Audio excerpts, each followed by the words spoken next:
అత్యంత ఆదరణ పొందుతున్న number 1 premium range beauty products ARM pearl beauty. నాతో పాటు మా పాప కూడా ఇక్కడే పడుకుంటుంది. చాలా దారుణం. పడుకోలేకపోతున్నాం కూడా. బయట వాతావరణము చాలా ఇబ్బందికరంగా ఉంది. వాళ్ళ ఫ్యామిలీ పలాస నుండి వచ్చేసి ఎంటర్ అయిపోయి నాన్న స్టేట్మెంట్లు ఇచ్చుకొని వాళ్ళ అమ్మ కానీ వాళ్ళ బ్రదర్స్ కానీ నాన్న న్యూసెన్స్ చేస్తున్నారు. చాలా ప్రాబ్లం ఫేస్ చేస్తున్నాము. భగవంతుడు ఉన్నాడు. వాళ్ళు మా వల్ల ఈరోజు ఒక పొజిషన్లో ఉండి నా కుటుంబానికి నా పిల్లలకే వాళ్ళు మోసం చేసే పరిస్థితి ఈరోజు కనిపిస్తుంది. దానికి దేని పని దానికి కాలమే నిర్ణయిస్తుంది. కొద్దిగా మేము పేషెన్సీ పట్టాలి కాబట్టి మేము ఓపికగా వెయిట్ చేస్తున్నాం. శ్రీని గారు కూడా ఇష్టానుసారంగా స్టేట్మెంట్లు ఇచ్చుకొని వెళ్ళిపోతున్నారు. ఆయనకి ఎప్పుడూ అలవాటే. వాళ్ళ అమ్మగారికి అతనికి కానీ మంచి చెడు పద్ధతి పాడు. వాళ్ళ అమ్మగారు అంటారు 5 కోట్లు ఇచ్చేసారు 4 కోట్లు. వాళ్ళ మొఖాలు ఎప్పుడైనా కోట్లు చూసుకునే మొఖాలేనా? అలాంటి వాళ్ళు అలాంటి మాట్లాడతారు. నిజంగా ఆ కోటీశ్వరులు, డబ్బులు ఇచ్చిన వాళ్ళు, డబ్బులు ఉన్నోళ్ళు అట్లా మాట్లాడరు. ఎవరికైనా కోట్ల రూపాయలు ఉండి ఎవరికైనా ఇచ్చుంటే నిజంగా వాళ్ళ ఆవిడ మాట్లాడింది కదా, 5 కోట్లు ఇచ్చారు 4 కోట్లు. వాళ్ళ ఇన్కమ్ ట్యాక్స్ రిటర్న్స్, వాళ్ళకుండే పరిస్థితులు అవన్నీ తీయమని చెప్పండి. వాళ్ళకుండే సమస్యలు, వాళ్ళకుండే అప్పులు, వాళ్ళ పరిస్థితులు తీస్తే వాళ్ళు ఎవరెవరికి ఏం కోట్లు ఇచ్చారో కూడా తెలుస్తుంది. వాళ్ళ పరిస్థితులే దారుణమైన పరిస్థితులు. వాళ్ళు మాకు కోట్లు ఇచ్చారని చెప్పడం, ఈ ఇల్లు కట్టారని చెప్పడం ఏంటిది? ఎటు దారి తీస్తుంది? అంటే వీళ్ళందరూ కూడా మా ఫైనాన్స్ని టార్గెట్ చేస్తూ శ్రీని గారికి డబ్బులేవో సంపాదించుకుంటున్నారని ఒక వాయిస్ అనేది, వీళ్ళు పోర్ట్ వల్ల ఏవో ఫైనాన్స్ వచ్చిందని ఒక వాయిస్ ఉండడం బట్టి వాళ్ళ కుటుంబ సభ్యులు దూరిపోయి, లేకపోతే బయట వ్యక్తులు దూరిపోయి ఏవేవో ఒక ఆశించుకొని ఇట్లాంటి మాటలు ఆడుతున్నారనేది నాకు అనిపిస్తుంది. వాళ్ళ సంగతులు తెలియవమ్మా.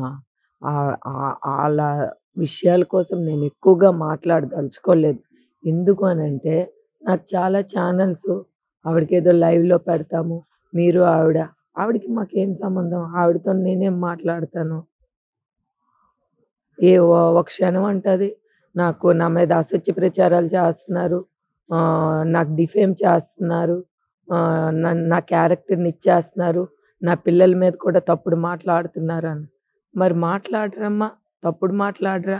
నువ్వు ఒక పెళ్ళైన స్త్రీవి, నీకు ఒక 3 పిల్లలు ఉండి, నీకు ఒక హస్బెండ్ ఉండి, నువ్వు ఇతర ఇళ్ళల్లో ఫ్రెండ్స్ అనుకొని పడుకొని ఇతర వ్యక్తులతోని ఫ్యామిలీస్ మ్యారీడ్ అయిపోయిన వ్యక్తులతోని ఒక 50-60 సంవత్సరాలు ఉండే వ్యక్తితోని టూర్లు వెళ్ళిపోయి, అలాగే ఎవరైనా వెళ్తారా హిందూ సాంప్రదాయంలో? వేరే జంటుతోని ఎవరైనా, నీకు 3 పిల్లలుండి నీ హస్బెండ్కి వదిలేసి నువ్వు వేరే జంటుతోని టూర్లు వెళ్ళిపోయి ఒకే రూమ్స్లో పడుకుంటే అది ఫ్రెండ్ అంటారా? అడల్టరీ లీగల్ అనుకొని చట్టాల కోసం మాట్లాడుకొని ఒక సాంప్రదాయమైన వ్యక్తి చేసి అలాంటి వ్యక్తి కోసము మేము అసత్య ప్రచారాలు చేస్తున్నామా? కళ్ళతో చూసినవి వాస్తవాలు ఆవిడ చేస్తున్న బిహేవియర్స్ని మాట్లాడుతున్నాం. నిజంగా వాళ్ళ కుటుంబ సభ్యులు ఎవరైనా ఉంటే వాళ్ళ అత్తవారి సైడ్ నేను ఒకటే రిక్వెస్ట్ చేస్తున్నాను, వాస్తవాలు ఆవిడకి ఇప్పటికైనా ఆవిడ క్యారెక్టర్ కోసం మీరు బయటకు వచ్చి మాట్లాడండి అమ్మా దయచేసి. మీకు నేను సపోర్ట్గా ఉంటాను. మీ ఎవరి పేర్లు నేను బయటికి చెప్పను, ఎందుకంటే వాళ్ళ తాలూకా వాళ్ళే చెప్తారు, వాళ్ళ ఫ్యామిలీ మెంబర్సే. ఏంటి అని అంటే ఈవిడ మా ఇంటికి వచ్చి, ఎందుకనంటే దివ్వల గౌరయ్య గారు ఒక గౌరవమైన లాయర్ టెక్కల్లో. మా దురదృష్టం ఇలాంటి వ్యక్తి మా ఇంటికి వచ్చి మా పరువు తీసిందమ్మా అని వాళ్ళ కుటుంబ సభ్యులే నాతో మాట్లాడిన సందర్భం. నిన్నే కూడా ఆవిడ మీడియాలో చెప్తుంది, వాళ్ళు పడరు మాకు, వాళ్ళ బావగారు పడరు. వాళ్ళు ఎందుకు పడరు? ఇదే ఇలాంటి ఇల్లీగల్ క్యారెక్టర్స్ ఉన్నాయి కాబట్టి వాళ్ళ ఫ్యామిలీ మా పరువు తీసింది, ఇలాగ ఎవరితో పడితే ఆవిడ ఇలాంటి ఇల్లీగల్ రిలేషన్షిప్స్ మెయింటైన్ చేస్తుందని వాళ్ళు యాక్సెప్ట్ చేయలేదు కాబట్టి ఈ సిచ్యువేషన్స్. మేము కూడా ఈరోజు ఆ విషయంలోనే విభేదించి, మా ఆవిడెవరు మా ఇళ్ళల్లో డ్యాన్సులు చేయడానికి? మా ఇళ్ళల్లో డ్యాన్సులు చేస్తాం, మేము కూరుకుంటాం. మా ఇళ్ళల్లో వీడియోస్ పెట్టుకొని, తను ఫొటోస్ పెట్టుకొని వాట్సాప్లంట అన్నిటిల్లంట స్క్రోల్ చేసుకొని ఆవిడేదో ఊరి పోసుకొని చచ్చిపోతే శ్రీని గారు ఇంట్లో పెట్టుకున్నారు అనుకొని శ్రీని గారు అదే మాట్లాడుతున్నారు, ఆవిడ అదే మాట్లాడుతుంది. ఏమైనా బుద్ధి బుర్ర ఆవిడకంటే ఒక అవగాహన లేదో, లేపోతే ఆవిడ ఒక బ్యాక్‌గ్రౌండ్ లేదో, ఆవిడ పరిస్థితి ఏంటో మరి మనకి ఎక్కువగా తెలీదు గానీ, నేనెందుకంటే ఎక్కువగా తెలిసినప్పటికి కూడా ఆవిడ కోసం నాకు ఎక్కువగా మాట్లాడవలసిన అవసరం లేదు. ఆవిడకి మాకు ఎలాంటి సంబంధాలు లేవు. కాబట్టి నేను శ్రీని గారికి అడుగుతున్నాను. జగనన్నకి మోసం చేయడం ఏంటండి? నీకొక ఎమ్మెల్సీ పదవిచ్చా. నువ్వు 2024లో ఎమ్మెల్యేగా కంటెస్ట్ చేసావు. 19లో జగనన్న గౌరవంగా నీకొక ఎంపీ పదవిచ్చారు పోటీ చేయమని. నువ్వేంటండి ప్రజలకి ఒక ఆదర్శంగా ఉండాలి గానీ, ఇదేంటండి చీప్‌గా, ఇంత నీచాతి నీచంగా, వరస్ట్‌గా ఎవరైనా ఇట్లా పొలిటీషియన్స్ ఎవరైనా ఉన్నారా? 175 వైఎస్ఆర్‌సీపీ ఎవరు ఇట్లాంటి బిహేవియర్ నాకు కనిపించలేదే. ఎవరికి భార్యలొచ్చేలా రోడ్లెక్కారు చెప్పండి? ఎవరి భార్యలొచ్చారు? ఏ భార్య వచ్చింది భర్త కోసం? ఎమ్మెల్యేస్, మినిస్టర్స్ ఇష్యూలో ఎవరైనా వచ్చారా? 175 ఎమ్మెల్యేస్‌లో ఏవో ఉంటాయి రూమర్స్. అల్లాలిలుగా, ఇల్లిల్లుగా మీడియాలో రావచ్చు. ఫ్యామిలీ మెంబర్స్, కూతుర్లు ఎవరొచ్చండి హస్బెండ్ మీద ఇలా మాట్లాడారు? పోలీసులున్నారు, వ్యవస్థుంది, చట్టముంది. వాళ్ళేం చేసుకోవాలో ఆవిడ చేసుకుంటారు. మాకు సంబంధం లేదు. ఆవిడెలా మా ఇంటికొస్తది? ఆవిడకొచ్చే రైట్ ఏటి? ఆ క్షణమే చెప్తుంది. మాకు ఆయనకి ఏం సంబంధాలు లేవు. పెళ్లి చేసుకోలేదు. ఇలాగో నాకొక హస్బెండ్ ఉన్నారు. నాకొక పిల్లలున్నారు. డిఫేమ్ ఆవిడెలాగొస్తది మా ఇంటికి? డిఫేమ్ అవ్వదండి ఇలాంటి పనులు చేస్తే. ఇంకొకళ్ళ ఇళ్ళలకొచ్చి, ఇంకొకళ్ళ కుటుంబాల్లో దూరితే ఎవరైనా ఊరుకుంటారా? మళ్ళీ ఎదుటి వాళ్ళు డిఫేమ్ చేస్తారని పిచ్చి మాట్లాడుతుందేంటి? ఆవిడ మెంటల్ కండిషన్ బాలేదా? ఆవిడ క్యారెక్టర్ బాలేదా? ఏంటనేది ఆవిడ ఫస్ట్ ఆఫ్ ఆల్ గమనించుకోవాలి. ఈయన గారితోని ఒకే రూమ్‌లోన, ఒకే బెడ్ మీద, ఒకే దీని మీద ఎవరైనా అలాగుంటారండి? డాన్స్‌లేసుకొని, ఇవి చేసుకొని, వీడియోలు పెట్టుకొని, బిహేవ్ చేసుకొని, మేము అసత్య ప్రచారాలు చేస్తున్నామా? నువ్వొక క్యారెక్టర్ ఉన్న అమ్మాయివా? ఆ! ఎంత చెత్త పనులు నువ్వు చేసుకొని, ఎవ ఎ మమ్మల్ని రిటర్న్ నువ్వు మాట్లాడితే మాకలాగా ఏది పడితే అదే మాట్లాడడం మాకు రాదండి. వాస్తవంగా ఏదుంటే అదే మేము మాట్లాడతాం. అలాంటి వ్యక్తుల కోసం అసలకి నేను మాట్లాడను. దమ్ముందా నీ హస్బెండ్‌ని పట్టుకొని రా. నేనెలాగ మా ఇంట్లో ఉన్నానో, మా భార్య మీద ఆవిడ అసత్య ప్రచారాలు చేస్తుందని నువ్వు కుటుంబ సభ్యులను పట్టుకొని రా. నీ అమ్మని, నాన్నని, మీ వోళ్ళని అందరిని పట్టుకొని రా. మేము మాట్లాడతాం అప్పుడు. మీ అమ్మని రమ్మను, మీ నాన్నని రమ్మను, నీ అత్తవారిని రమ్మను. అందరిని రమ్మను. నిజానిజాలు తేలుతాయి. మేమేం అసత్య ప్రచారాలు చేయడం లేదు. మా ఇంటి దగ్గర నువ్వేం ధర్నా చేస్తావు? నీకుండే రైట్ ఏటి? నీకుండే హక్కేంటి మా ఇంటి దగ్గరొచ్చి ధర్నా చేయడం? దాన్ని బట్టే కదా ఆవిడ క్యారెక్టర్ అలాంటిది. సిగ్గు, లజ్జ ఏమైనా ఉందా? ఇంకొకళ్ళ ఇంటి దగ్గర వచ్చి ప్రచారాలు చేయడానికి. నువ్వే వీడియోలు పెట్టుకున్నావు. నీ పరువు నువ్వే తీసుకున్నావు. మేమేంటి తీసేది? మా ఇళ్ళల వీడియోస్ నువ్వే పెట్టుకున్నావు. ఏమంటే అడల్టరీ లీగలని నువ్వే అంటున్నావు. ఏదో సుప్రీం కోర్ట్ ఒక జే చా జీవో ఇష్యూ చేసింది. అడల్టరీ లీగల్ అనుకుని ఏదో అనుకోని, నువ్వు దాన్ని పట్టుకొని, నువ్వే యూజ్ చేసుకొని, నువ్వే మాట్లాడుకుంటావు. మేమేం అసత్య ప్రచారాలు చేశామండి? చెప్పమనండి. తన కుటుంబ సభ్యుల్ని తెమ్మనండి. మేము అసత్య ప్రచారాలు చేశామా? అబద్ధాలు ఆడామా? శ్రీని గారు ఆళ్ళ అమ్మ, అన్నదమ్ములు మాట్లాడితే మేము రియాక్ట్ అవుతున్నాం కదా! మేము వాస్తవాలు మాట్లాడుతాం. శ్రీని గారు ఆళ్ళ అమ్మ, అన్నదమ్ములు కూడా ఫేస్ టు ఫేస్ వచ్చి కూర్చోమనండి. నా చుట్టాలు, నా బంధువులు, నా చుట్టాలు, ఆళ్ళ చుట్టాలు ఒకటే. ఆళ్ళెదురుగా శ్రీని గారు ఆళ్ళ అమ్మ పరిస్థితి, శ్రీని గారు ఆళ్ళ అన్నదమ్ముల పరిస్థితి మొత్తం కడిగి పడేస్తారు.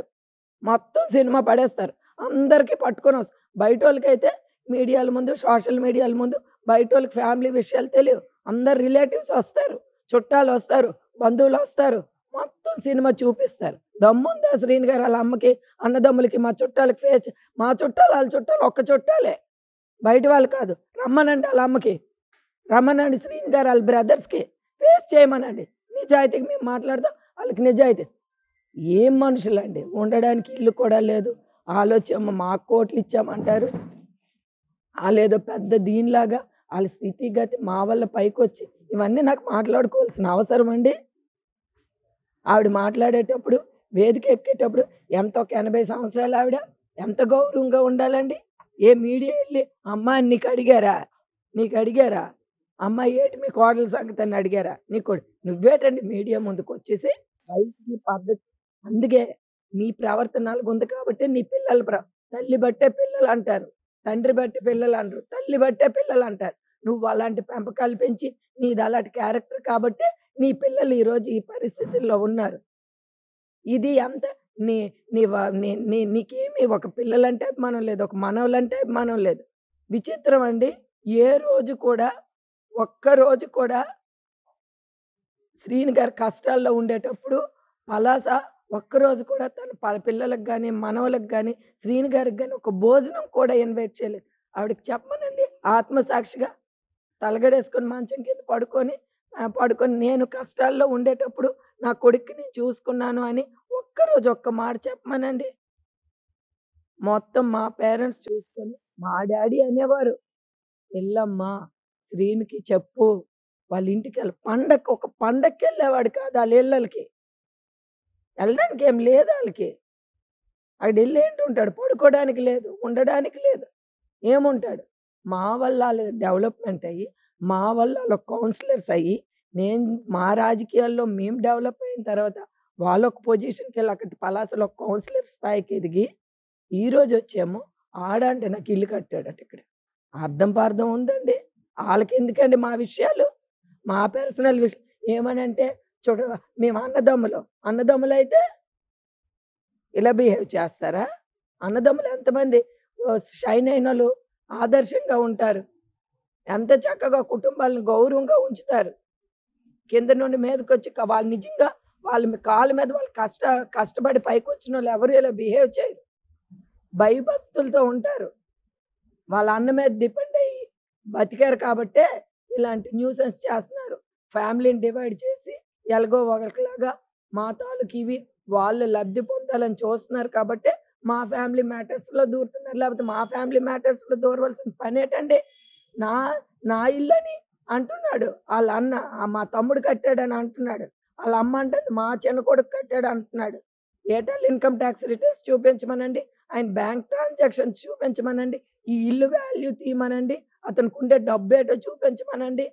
ఎలా కట్టాడో అప్పుడు తెలుస్తుంది. మా డబ్బులతో మేము కట్టామా, అతడు వచ్చి ఇల్లు కట్టాడు అనేది లెక్కలు తేలుతాయి అప్పుడు. సుమన్ టీవీలో మీ పర్సనల్ అండ్ బిజినెస్ ప్రమోషన్స్ కోసం కింది నెంబర్కి కాంటాక్ట్ చేయండి.